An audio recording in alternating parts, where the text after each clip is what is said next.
Top 10 کے sponsor ہے رزاق enterprises. حج 2027 booking شروع، لمیٹڈ پیکیجز، آج ہی رابطہ کرے۔ السلام علیکم ناظرین، میں ہوں عاصم خان اور آپ دیکھ رہے ہیں BBN چینل۔ آئیے دیکھتے ہیں آج کی ٹاپ 10 نیوز۔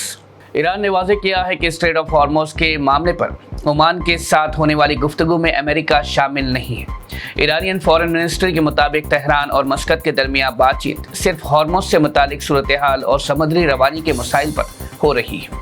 ایران کا کہنا ہے کہ امریکہ کے ساتھ اس سلسلے میں کوئی سیدھی گفتگو نہیں چل رہی۔ یہ گفتگو ایسے وقت میں ہو رہی ہے جب اسٹریٹ آف ہارموز میں تناؤ کے بعد دنیا بھر میں تیل کی فراہمی اور تجارتی جہازوں کی حفاظت کو لے کر تشویش بڑھ گئی ہے۔ اسرائیلی وزیر اعظم بنیامین نیتنیاہو نے نیو یارک کے میئر زہران ممدانی کے بیان پر سخت جواب دیا ہے۔ ممدانی نے نیتنیاہو کو وار کرمنل قرار دیتے ہوئے کہا تھا کہ اگر وہ نیو یارک آئے تو انہیں گرفتار کیا جانا چاہیے۔ اس پر نیتنیاہو نے کہا کہ وہ ستمبر میں یونائٹڈ نیشنز جنرل اسمبلی کے اجلاس کے لیے نیو یارک ضرور جائیں گے اور کسی سیاسی دباؤ کی وجہ سے اپنا دورہ منسوخ نہیں کریں گے۔ نیتنیاہو نے ممدانی کے الزامات کو رد کرتے ہوئے کہا کہ یہ اسرائیل کے خلاف سیاسی مہم کا حصہ ہے۔ امریکہ کے سیئٹل میں byte of Seattle food festival کے دوران فائرنگ میں 3 افراد ہلاک اور 4 زخمی ہو گئے۔ پولیس کے مطابق فائرنگ سیئٹل سینٹر میں فیسٹیول کے آخری دن ہوئی، جہاں ہزاروں لوگ موجود تھے۔ زخمیوں میں ایک 2 سال کا بچہ بھی شامل ہے۔ فائرنگ کے بعد فیسٹیول میں افراتفری مچ گئی اور لوگ جان بچانے کے لیے بھاگنے لگے۔ پولیس نے ایک مشتبہ شخص کو گرفتار کر لیا ہے، جبکہ ایک اور شخص کی تلاش جاری ہے۔ ابتدائی جانچ کے مطابق فائرنگ 2 افراد کے درمیان تکرار کے بعد ہوئی۔ فی الحال مزید تحقیقات جاری ہے۔ اپوزیشن نے دھرمیندر پردھان کے استعفے کے بعد اب نیٹ پروٹیسٹ اور پولیس ایکشن کے معاملے پر ہوم منسٹر امت شاہ کو پارلیمنٹ میں گھیرنے کی تیاری شروع کر دی ہے۔ اپوزیشن کا الزام ہے کہ اسٹوڈنٹس پر ہوئی پولیس کارروائی ہوم منسٹری کے زیر نگرانی آتی ہے، اس لیے امت شاہ کو اس معاملے پر جواب دینا چاہیے۔ اپوزیشن پولیس بروٹالٹی، لاٹھی چارج اور سیکورٹی فورسز کے قوت کے استعمال کا معاملہ زور شور سے اٹھائے گی اور امت شاہ سے جواب طلب کرے گی۔ مانسون سیشن میں اس معاملے پر سیاسی ہنگامے کا امکان ہے۔ بہار کے سیوان میں اسٹوڈنٹ پروٹیسٹ کے دوران AK-47 سے فائرنگ کرنے والے پولیس کانسٹیبل کو سسپینڈ کر دیا گیا ہے۔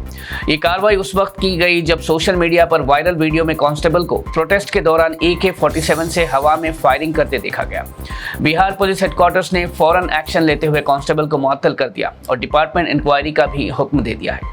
سیوان کے سپرنٹینڈنٹ آف پولیس نے کہا کہ اسٹوڈنٹس کے پروٹیسٹ کے دوران اس طرح اسالٹ رائفل کا استعمال قابل قبول نہیں ہے اور پورے معاملے کی تحقیقات کی جا رہی ہے۔ اس واقعے کے بعد سیاسی تنقید بھی تیز ہو گئی ہے، جبکہ اس معاملے میں سپریم کورٹ میں ایک پبلک انٹرسٹ لیٹیگیشن بھی داخل کی گئی ہے۔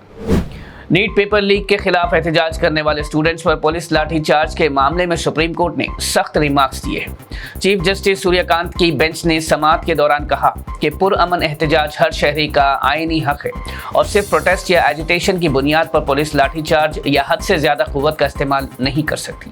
کورٹ نے دلی پولیس سے پوچھا کہ اگر پروٹیسٹ پرامن تھا تو فورس استعمال کرنے کی کیا ضرورت تھی۔ سپریم کورٹ نے اس معاملے کو سنجیدگی سے دیکھتے ہوئے پولیس ایکشن پر جواب طلب کیا ہے اور کہا کہ اگر کسی نے قانون توڑا ہے تو اس کے خلاف قانونی کارروائی ہونی چاہیے، لیکن پرامن مظاہرین کے خلاف غیر ضروری قوت کا استعمال قابل قبول نہیں ہو سکتا۔ تلنگانہ وزیر اعلیٰ ریونت ریڈی نے نعرہ جے جوان جے کسان جے یوا دینے کی تجویز پیش کی ہے۔ ان کا کہنا ہے کہ ملک کی ترقی کے لیے فوجیوں اور کسانوں کے ساتھ ساتھ نوجوانوں کو بھی برابر کا مقام ملنا چاہیے۔ ریونت ریڈی نے مرکزی حکومت سے مطالبہ کیا کہ لوک سبھا اور اسمبلی الیکشنز لڑنے کی کم از کم عمر 25 سال سے گھٹا کر 21 سال کی جائے تاکہ جین زی کو سیاست میں سیدھا حصہ لینے کا موقع مل سکے۔ انہوں نے کہا کہ D limitation, Lok Sabha seats میں اضافہ اور ویمنز ریزرویشن کے ساتھ اس تجویز پر بھی غور کیا جانا چاہیے۔ ریونت ریڈی کا کہنا ہے کہ ملک کا مستقبل نوجوانوں کے ہاتھوں میں ہے اور ان کی قیادت کی صلاحیت کو سیاسی نظام میں جگہ ملنی چاہیے۔ تلنگانہ میں جاری SIR کے بعد حیدرآباد کی ووٹر لسٹ میں بڑی کمی آنے کا امکان ہے۔